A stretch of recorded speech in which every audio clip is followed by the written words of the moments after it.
Open the glove box. Remove the damper cord from the glove box. Push in on the sides of the glove box to release the stops and lower the glove box. Pinch the tabs on the side of the housing to release the filter tray. Remove the old filter from the tray and insert your new filter with its airflow indicating arrow pointing down.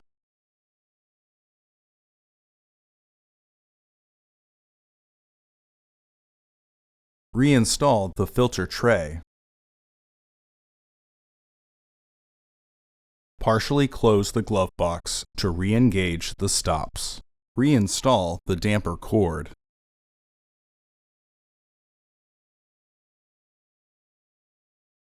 Close the glove box.